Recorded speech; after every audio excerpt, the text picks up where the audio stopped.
la otra cara de la moneda, desde el Palacio Presidencial, acá en Santiago. El gobierno, en lo que debía haber sido una semana tranquila, considerando obviamente la baja de temas, con el Congreso de vacaciones, con muchas figuras políticas obviamente que han bajado su presidencia ahora en febrero, descansando, cargando pilas para lo que será marzo, el inicio de lo que será el último año de gobierno, ya con pilas recargadas, obviamente, para un año complejo que se viene. Como decíamos, este iba a ser supuestamente una semana tranquila, sin embargo, el gobierno se ha terminado pisando los zapatos en forma obviamente inesperada, con algunos temas que tendrían que haber pasado literalmente sin pena ni gloria, pero se han complicado solos y le han dado un poco de fe y un poco al movimiento periodístico en un mes de baja tradicional, como es febrero a nivel nacional. En el primer de estos casos, la subsecretaria Nicole Carroch, subsecretaria de Gobierno, que las ofició de vocera subrogante en una entrevista en un medio radial, señalaba que el gobierno, no, las autoridades del gobierno, quienes forman parte del gobierno actualmente, no tuvieron enfrentamiento con carabineros. Una declaración que fue bastante abierta y que generó obviamente una ola de críticas inmediatamente y que obligó a diversas autoridades a salir a aclarar los dichos de la subsecretaria en este medio radial, obviamente, que hablaban de que el gobierno no, o las autoridades del gobierno no habían querido, obviamente, referirse de ese tono a esta situación con carabineros, que simplemente había sido simplemente una mala interpretación, que en algunos casos, por ejemplo, el ministro de Justicia, que decía que no hubo un enfrentamiento directo entre carabineros con miembros del gobierno, con autoridades del gobierno, con los partidos políticos que obviamente están en este momento en el gobierno. Quizás se refería a eso. Obviamente por el lado de la oposición las críticas fueron bastante más duras, que obviamente se olvidaba la subsecretaria que todas las situaciones que ocurrieron inmediatamente después del estallido social, las declaraciones duras, los ataques que hubo verbales de parte de muchos de quienes actualmente están en los ministerios, están en la subsecretaría, están en los ministerios, el mismo presidente Gabriel Boric, criticando a carabineros, el tema del famoso presupuesto de $1 para carabineros en su momento, justamente por las críticas que tenían contra el actuar, que ellos consideraban errado de la policía uniformada en la contención de la violencia durante todo el periodo del estallido social. Obviamente han tenido que salir autoridades, ha tenido, lo que decíamos, al ministro de Justicia, la ministra del Interior, Carolina Toá, también han tenido que bajar un poco el tono, salir a dar explicaciones. La misma presidenta del Partido Socialista este día viernes también ha tenido que bajar un poquito las declaraciones de Carroch, militante del partido, obviamente, bajarle el tono y tratar de dar explicaciones para que esto no siga escalando. No va a escalar mucho más allá en todo caso, no va a pasar esta semana, pero obviamente es una polémica inútil en la cual el gobierno se enredó sin necesidad de tener que hacerlo. La otra polémica en la cual también se complicó el gobierno fue, en este caso, la ministra de Interior, Carolina Toa, quien en sus declaraciones, al referirse al tema de los incendios que han azotado la zona sur, especialmente la región de la Araucanía, aludió en algún momento a que estaban vinculados al tema de la disputa de tierra, claramente haciendo alusión obviamente a los reclamos de los movimientos mapuche de reivindicaciones territoriales en la zona, lo cual obviamente trajo cola, trajo muchas críticas a nivel generalizado desde las autoridades políticas y representaciones de diversos gremios ahí en la región de la Araucanía. Personeros del oficialismo criticaron bastante a la ministra, las autoridades de gobierno, el gobernador de la región también criticó duramente a la ministra Toá por esta situación, lo cual obligó también a hacer declaraciones para poder salir a aclarar la situación, que simplemente manejaban especulación, o hubo diversas aristas investigativas que estaba teniendo Fiscalía en ese momento, por lo cual no podía descartarse ninguna situación, más allá que efectivamente esto se concretara o simplemente quedara como una alternativa de investigación más, como siempre tiene que hacer la justicia, que tiene que abordar todas las aristas posibles que pueden obviamente estar involucradas con el tema. Sin embargo, obviamente la ministra se complicó, pasó un par de días bastante complejos hasta el día de hoy. Igualmente se le seguido preguntando a algunos otros personas del gobierno sobre reacciones al respecto, pero nuevamente otra crítica, otra situación en la cual no tendría que haber ido más allá, y probablemente el gobierno tuvo que salir a dar explicaciones y pasar un breve mal rato. No sé, tampoco probablemente pase más allá esta semana, pero un mal trago. Una tercera lista también de problemas que tuvo el gobierno esta semana correspondió en este caso al Consejo de Monumentos Nacionales, que la semana pasada en un comunicado aludía a que el monumento, el general Manuel Baquedano, el icónico monumento que instalado desde la década de 1920 en la actual Plaza Baquedano, Plaza Italia, como se le conoce tradicionalmente en ese sector, ya sufrió bastante en el periodo del estallido social, podía ser trasladado y da obviamente también sobre 3 ubicaciones posibles donde poder trasladar el monumento en cuestión. Las críticas obviamente cayeron duramente, se armó una dura polémica, un duro intercambio entre varias autoridades, estamentos políticos, públicos, privados,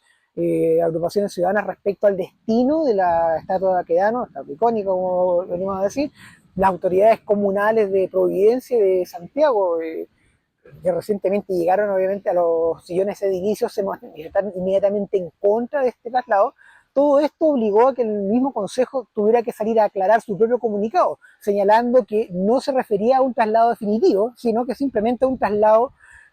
para hacerle la mantención respectiva al monumento y que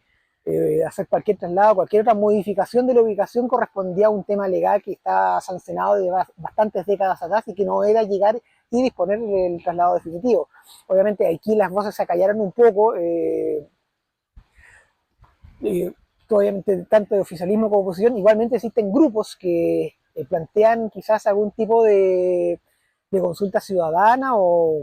pero ahí obviamente hay que ver también el nivel de consulta ciudadana del cual se está hablando para ver la opción de trasladar el monumento de Manuel Baquedano, porque para algunos sigue siendo un símbolo que debiera desaparecer de la plaza en cuestión, pero para otros obviamente es el símbolo que debe mantenerse porque es una conmemoración, es un recuerdo histórico que viene arrastrándose muchísimas décadas antes de que sucediera todo el tema del estallido social. Como decía en conversación con Infogate, el analista, ex secretario Gabriel Gaspar, Manuel Baquedano no tiene por qué pagar las culpas de situaciones con las cuales vive el país. O sea, Manuel Baquedano no es culpable de los problemas con las ISAPRES, de los problemas de salario, de los problemas de la salud, de los problemas de la previsión, que obviamente están simbolizados en él. Y hacía muy buena alusión en ese sentido al decirnos que todo esto en torno al monumento de Manuel Baquedano escondía en la falta de los chilenos de poder reaccionar, de poder encontrar una solución o una respuesta a las situaciones que han vivido en los últimos tiempos. Algo parecido quizás como sucedió, sin querer obviamente disminuirlo, pero sin tratando de hacer un parangón, un paralelo o algo cercano con lo sucedido el 11 de septiembre de 1973, donde hasta el día de hoy tenemos dos visiones contrapuestas respecto a lo que sucedió en esa época y hasta el día de hoy no se ponen de acuerdo en cuanto al significado definitivo, total, lo que implicó todo eso para Chile y para todos los sectores involucrados en esa época. Ahora para el estallido social, quizás guardando las proporciones de lo que implicó para el país, igualmente fue un hecho bastante de dudo, bastante fuerte para el país. También falta ese acuerdo entre partes que ven por una parte un estallido social que representa la reivindicación de Chile, la necesidad de hacer cambios, de mejorar el modelo existente, de ir más allá, de ir a hacer una situación bastante más ciudadana, más cercana a la ciudadanía, no dejar a la gente de lado y simplemente preocuparse por cifras. Y por otro lado, la gente que solamente ve el estallido social como un ejemplo de destrucción, de daño, de crisis económica que desató, falta quizás un punto paralelo, un punto central donde hay que ver, y eso es justamente lo que nos llega Gabriel Gaspar, lo que conversó con nosotros con Infogate al respecto, y que quizás obviamente va a tener que hacer una tarea de analistas y quizás de historiadores más adelante poder llegar a una conclusión. Ahora, tomando en cuenta justamente lo que nos ha dividido como país, el tema del 11 de septiembre de 1973, quizás van a pasar muchas décadas antes de poder llegar a alguna suerte de consenso para poder explicar de buena manera lo que es el 11 de septiembre de 1973 por una parte y el estallido social por otra. Y obviamente dentro del marco de esto último, la estatua de Manuel Baquedano, que de general victorioso en la guerra del Pacífico, que obviamente parece pagar los platos rotos de toda esta situación y que al final pareciera que podría quedar definitivamente en el mismo lugar. El gobernador Orrego comentaba esto, justamente también aclarando dichos propios, comentaba esta jornada, este día viernes que estamos en esta grabación, que la estatua quizás al hablar de mover la estatua va a ser simplemente mover unos cuantos metros para adecuarla al diseño de la nueva Alameda que se está diseñando en estos momentos, que es un proyecto vial de hermosamiento de Santiago de larga data y que va a tener un largo proceso de desarrollo, y que en este momento justamente en el sector de Plaza Baquedano, Plaza Italia, se están llevando a cabo trabajos. Es una cosa obviamente que está en desarrollo y que vamos a tener que ver durante bastante tiempo, esperar qué es lo que va a suceder respecto con esta estatua. monumento icónico que durante décadas unió a los chilenos y que durante un corto tiempo, este último tiempo, pareciera que algunos quieren hacer que divida a los chilenos. Vamos a ver, obviamente, qué va a suceder. Por lo menos nos queda más lo último, que el Consejo Mundial Nacionales no está hablando de sacar la estatua del lugar, simplemente moverla para poder hacer la restauración correspondiente y, en teoría, debiera volver a la misma ubicación o por lo menos a la misma zona, de acuerdo a lo que nos dice el gobernador Orrego, para poder finalmente tomar una decisión definitiva al respecto. Y finalmente, un tema ya que tiene un poco más de proyección, que ya venimos tratando previamente, el tema de las presidenciales, donde más allá de la consolidación de Evelyn Matei, quizá bajando un poco su porcentaje, pero manteniendo su liderazgo en la derecha y la oposición en general, en el oficialismo, la eventual presentación de la expresidenta Michelle Bachelet sigue provocando desorden, sigue provocando alertas, esperando que la exmandataria finalmente diga algunas palabras, algo que finalmente pueda definir el tema presidencial. En este momento la mayor damnificada con esta irrupción a medias de Michelle Bachelet es la ministra de Interior Carolina Toa, que estaba obviamente perfilándose como la candidata por lo menos del PPD y posiblemente del Socialismo Democrático, pero con esta erupción de Bachelet claramente tuvo que agachar, tiene que esperar ahora. Marzo va a ser un mes finalmente fundamental para lo que va a suceder en el oficialismo para la definición de la candidatura presidencial, aunque en febrero ahora igualmente están tomándose una serie de discusiones, de análisis. ¿Qué pasa al interior del Partido Socialista, que está presionando también a la misma Michelle Bachelet para que tome una decisión o que por lo menos dé una señal para ver cómo hacer todo este tema? La idea inicial en el oficialismo, tanto el Partido Comunista, Frente Amplio como el Socialismo Democrático, es ir a algunas primarias. Hay varios candidatos del sector, pero claramente varios candidatos que son testimoniales y que la irrupción de Michelle Bachelet podría finalmente tirar por tierra en una eventual primaria y simplemente ir a una proclamación generalizada de la candidata para enfrentar las elecciones de noviembre y obviamente ir enfrentando a la principal candidata de Chile Vamos, la candidata de oposición Evelyn Matei, y también los otros candidatos que en este momento están en carrera, Kass y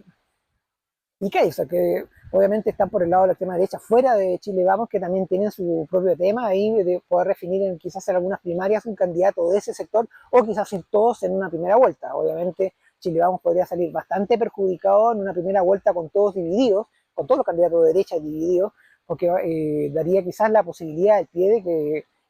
Michelle Bachelet pueda proyectar quizás una victoria bastante inesperada para el oficialismo en primera vuelta. Obviamente son simplemente especulaciones para lo que pueda suceder de aquí a noviembre. Obviamente si la derecha se consolida, las elecciones deberían ser bastante reñidas. Todavía no hay un claro ganador, pero obviamente Michelle Bachelet como candidata cambia todo el escenario, todos los análisis de las presidenciales y las cosas se vuelven bastante más imprevistas. Obviamente no hay mayor claridad en este momento, pero como decíamos, marzo va a ser el punto focal de definición en el oficialismo, con la elección interna del Partido Socialista, las definiciones del PPD, las definiciones del Partido Comunista también, que tiene su propia carta, posiblemente la ministra Yandy Jara, pero como decimos, con Michelle Bachelet, obviamente todo esto cambia y posiblemente si Michelle Bachelet dice que sí, algo que ella misma había negado constantemente en veces anteriores, más de una vez, unos 2 o 3 veces, ya había dicho tajantemente que ella no se presentaría, implicaría obviamente bajar todo y que el oficialismo tendría una carta potente, pero todavía obviamente eso está en veremos, está en análisis y tendremos que esperar posiblemente hasta marzo para poder tener la respuesta definitiva del oficialismo y de la expresidenta Michelle Bachelet al respecto. Ahora, eso es todo para Infogate, la otra cara de la moneda, acá del Palacio Presidencial, el periodista Mario Estado.